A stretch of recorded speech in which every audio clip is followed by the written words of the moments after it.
Moi. Hello et bienvenue dans cette nouvelle vidéo. Si tu es là, c'est que tu es sûrement comme moi et tu te demandes quelles sont les 5 plantes d'intérieur les plus faciles.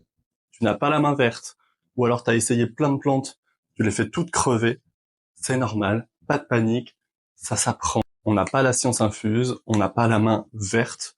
On voit souvent les grands-mères, les grands-pères qui ont des beaux jardins, des beaux intérieurs avec plein de plantes. Pense au nombre de plantes qu'ils ont dû tuer pour réussir à enfin en faire pousser une, à en faire grandir une et à la garder en vie.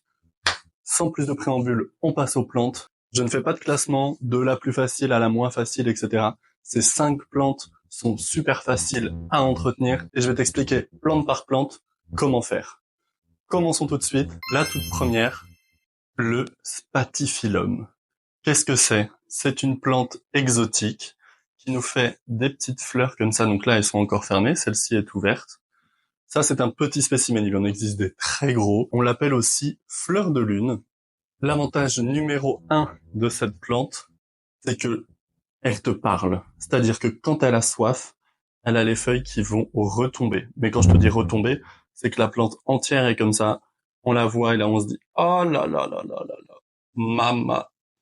Et non, tu ne l'as pas tué, tu l'arroses généreusement en lui faisant un petit bain, et 2 heures après, elle est de nouveau droite, de nouveau belle, grosse drama queen. Mais ça te permet de commencer à prendre un rythme d'arrosage.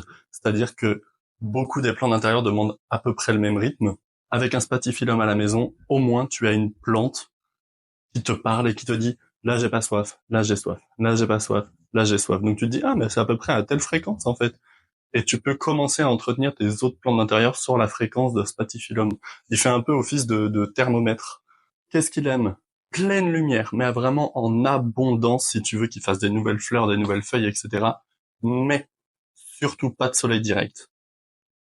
Toutes les plantes que je vais te citer là ne veulent pas de soleil direct parce qu'elles n'aiment pas ça du tout.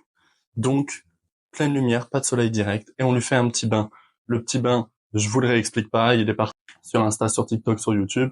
On prend un seau, on met la plante dedans, on la laisse égoutter, on la remet dans son cache-pot, etc. Bref, si jamais tu veux un tuto sur le bassinage ou le bain, comme on appelle ça, ici, sur cette chaîne YouTube, n'hésite pas, dis-le moi dans les commentaires et je te ferai un petit tuto. Donc voilà, le Spathiphyllum, dans un joli cache-pot en plus. Donc ça, c'est une des plantes phares, classiques. On les voit chez nos grands-parents, on les voit chez nos parents, on les voit chez les jeunes aussi. Et petit bonus, si tu fais de l'aquaponie, donc que tu as un aquarium et que tu veux mettre une plante en haut qui vienne avoir des racines qui ressortent dans l'aquarium et qui se nourrissent mutuellement, le Spathiphyllum marche très bien, je l'ai fait. Je n'ai plus d'aquarium, mais je l'ai fait, ça marche du tonnerre, il était magnifique. Plante numéro 2, le pothos. Celui-ci est un pothos à suspendre, d'où son petit crochet. Il est néon, c'est pour ça qu'il est vert très clair. On peut le trouver de plein de couleurs, de formes, de dessins sur les feuilles, etc. Il existe beaucoup de variétés. Donc n'hésite pas à te renseigner si tu aimes le pothos. Tu peux le poser sur une étagère, il va venir redescendre. Tu peux le suspendre au plafond si tu as des petits crochets, sur le bord d'un meuble, etc. Le pothos, c'est la petite plante magique. C'est-à-dire que il supporte le trop de lumière comme le pas assez de lumière, le trop d'eau, ça va, mais le pas assez d'eau, très bien. On laisse bien le terreau sécher entre 2 arrosages pour celui-ci, puisqu'il aime avoir les pieds un peu secs avant d'être réarrosé, ça le stimule, ça lui fait du bien. Ça, pour moi, c'est une grande tendance qui va revenir en 2025, parce qu'il a été beaucoup sous-estimé, beaucoup laissé de côté. J'en ai un chez moi qui fait à peu près 1,20 m, je pense. Il m'arrive à peu près là. Ouais, 1,20 m, 1,50 m. Il est magnifique et je l'ai mis le long de ma fenêtre. Vraiment, il y a ma fenêtre qui est comme ça, juste à côté de ma fenêtre là, donc il est en pleine lumière mais pas de soleil. Et il descend, il nous fait plein de nouvelles lianes, de nouvelles feuilles. Je suis obligé de l'enrouler sur lui-même pour pas qu'il aille trop bas. Donc voilà, le poteau, si tu veux le mettre dans ta bibliothèque, un petit quelque chose à pendre, si t'as une étagère qui sert à rien chez toi et que tu sais pas quoi faire, le poteau c'est parfait. C'est une croissance lente. Ne t'attends pas à ce que ton poteau se fasse 1,30 m au bout de 6 mois. C'est une croissance lente. Le poteau dont je vous parle que j'ai chez moi, ça fait 3 ans que je l'ai. Donc, un peu de patience, mais très facile d'entretien, le petit pothos. Plante numéro 3, le chamaï doréa ou le kentia, couramment appelé petit palmier d'intérieur, par moi, bien sûr. Ça, génial. Si tu veux donner un petit effet jungle le long de ta télé, si tu veux une grande plante dans un coin du salon, etc., c'est magique. À savoir que celui-ci est un tout petit format. Il en existe des très grands. Il y en a qui font ma taille, que j'ai vendu dans la boutique, que je prends de temps en temps. Zinzin, vraiment. Il fait ses feuilles comme ça, ouvertes, très jungle, vert foncé. Lorsqu'il fait des nouvelles feuilles, elles sont un peu plus comme celle-ci, verte claire. Il est pas avare de nouvelles feuilles, vraiment très généreux, il en fait très régulièrement. Dès que la terre est un peu sèche, on peut le réarroser. Pour ce faire, je conseille la technique du couteau dans un gâteau, mais avec son petit doigt. Qu'est-ce que c'est cette technique?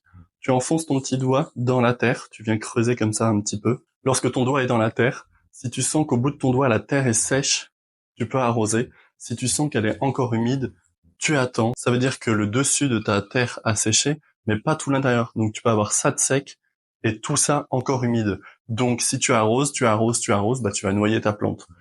Technique, couteau dans un gâteau, petit doigt. Meilleure technique. Donc voilà, le chamaï doréa.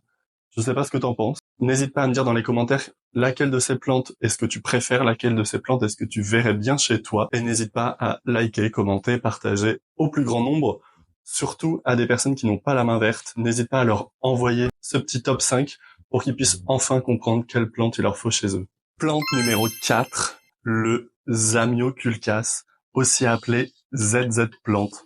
J'adore l'appeler la ZZ plante, ça fait très ZZ Top, j'adore. Il y a une légende qui court sur elle qui dit que le meilleur moyen de l'entretenir, c'est d'oublier qu'elle existe. C'est tout bonnement parfait, comme les autres plantes. Pleine lumière, pas de soleil direct. Pourquoi est-ce qu'on dit ça de la ZZ plante? Puisque elle aime avoir les pieds bien secs entre deux arrosages. Donc, on soulève, on soupèse. Si on trouve que c'est léger, on fait la technique du petit doigt. Couteau dans un gâteau, c'est bien sec. Et ben quand c'est comme ça, on laisse une semaine. En tout cas, c'est ce que moi je fais. Je laisse une semaine avant de la réarroser. Comme ça, elle a les pieds bien au sec. Et régulièrement, une petite tige ressort. Régulièrement, une fois tous les mois, tous les 2 mois. Faut pas s'attendre à une croissance très rapide. C'est une croissance moyennement rapide, moyennement lente, je dirais. Mais par contre, quand ça fait une tige, ça fait vraiment une tige. C'est-à-dire que elle vient plus haute, souvent, que les précédentes. Et du coup, elle est bien vert clair au début, et elle fonce au fur et à mesure quand elle vieillit. On adore. Tu l'as sûrement vu dans les salles de sport, dans des bureaux, dans des écoles, parce qu'elle n'est pas toxique, parce qu'elle est très facile d'entretien, demande très peu d'eau. Et si tu ne l'arroses pas, et que tu l'oublies, c'est pas grave. Elle fera juste pas de nouveaux pieds, mais en fait, on la tue uniquement, quasiment uniquement. J'ai jamais vu quelqu'un d'autre la tuer autrement, mais on la tue uniquement parce qu'on l'arrose trop. On a un pied qui devient tout mou, et du coup, il casse, il est tout mou, tout gluant, tout dégueu. Ça veut dire que tu l'as trop arrosé. Et du coup, pour vraiment éviter ça, eh ben, on l'arrose pas, tout simplement. On l'arrose très rarement, de manière généreuse et comme il faut, mais on se balade pas avec le petit verre d'eau 2-3 fois par semaine pour lui glisser un fond de verre d'eau qui traîne. Non, non, non, non, non. Et si vous faites ça, elle vous le rendra, mais fois 1000. Fois 1000. Et la dernière, mais alors, mon coup de cœur ultime, j'en ai 2 chez moi, de la même variété en plus, genre, le mec fait aucun effort, il met 2 fois la même plante, mais parce que je l'aime trop, en fait. Et, je la vois, elle est juste là, vous voyez mon regard qui... Vous m'excuserez de ne pas la porter, elle est assez lourde puisque c'est un plus gros spécimen. Et pourtant, ce n'est pas un gros spécimen, juste il va être lourd si je le porte, donc chiant. Ça, c'est la taille moyenne, il en existe des plus petits. Celui que j'ai chez moi est à peu près haut comme ça, vraiment énorme. C'est un Dieffenbachia, ou Dieffenbachia en fonction de la prononciation. Il existe des Picta, des Seguinés, enfin il en existe plusieurs variétés. Ça, on évite si on a des animaux un peu foufou qui viennent croquer, qui viennent essayer de manger des choses, etc. Puisque lorsqu'on l'arrose, il va avoir comme des taches en dessous, et c'est normal, c'est parce qu'il transpire beaucoup. Du coup, il va avoir des petites gouttes qui vont couler du bout. Ces gouttes sont toxiques si les animaux ont tendance à essayer de tout manger, tout lécher. C'est pas mon cas, ni mon chien, ni mon chat ne s'occupent des plantes. Ils en ont clairement rien à cirer. Donc du coup, on fait attention avec ça. On éponge ou on serpille au pied de la plante lorsqu'elle transpire. On se retrouve avec un spécimen qui est quand même magnifique. Couteau dans un gâteau, tac tac tac, pareil, pleine lumière, pas de soleil, on arrose quand le terreau est bien sec.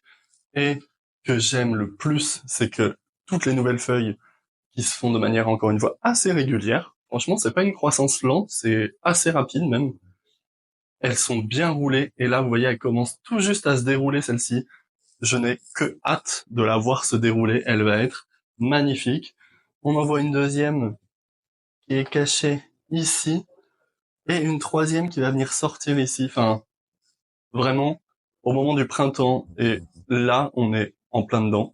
C'est vraiment le moment où, boum, boum, boum, boum, boum, les plantes, elles sont en pleine montée de sève, elles sortent de leur hibernation, de la période de dormance, et du coup, ça y va, franco, ça donne des nouvelles feuilles, des nouvelles feuilles, des nouvelles feuilles, donc on adore. Vous voyez, je vous parlais de transpiration, je sais pas si vous allez voir, mais tout le bord de cette feuille-là, il y a comme de l'eau dessus. C'est juste la plante qui transpire l'excès d'eau, donc ce dont elle n'a pas besoin. Elle a nourri tout partout, et par ses pores, elle vient, comme nous, transpirer l'excès d'eau, ce dont elle n'a pas besoin, ce qu'elle n'utilisera pas pour se nourrir. C'était le Dieffenbachia, donc on a vu ces 5 plantes qui pour moi sont les B.A.B.A. de la maison. Si tu n'as pas la main verte, si tu veux découvrir les plantes, et si tu recherches une plante facile d'entretien parce que tu pars souvent en déplacement, en vacances, si tu aimes bien avoir des plantes chez toi mais que t'as pas spécialement envie de passer du temps à les entretenir, avec celle-ci, t'es vraiment plutôt tranquille. Il y a des plantes qui demandent un entretien beaucoup plus complexe, etc. En plante d'intérieur, en tout cas, pour moi, ça, c'est mon top 5. Si t'es rendu là, bah écoute, merci d'avoir regardé la vidéo. Je t'attends dans les commentaires pour me dire laquelle de ces plantes est-ce que tu verrais bien chez toi et où est-ce que tu la mettrais. Et puis n'hésite pas à liker, commenter, partager et me suivre pour de nouveaux tutos, vlogs et des petits tips et astuces de fleuriste. Donc voilà, je te fais des zouzous et je te dis à très bientôt. Ciao!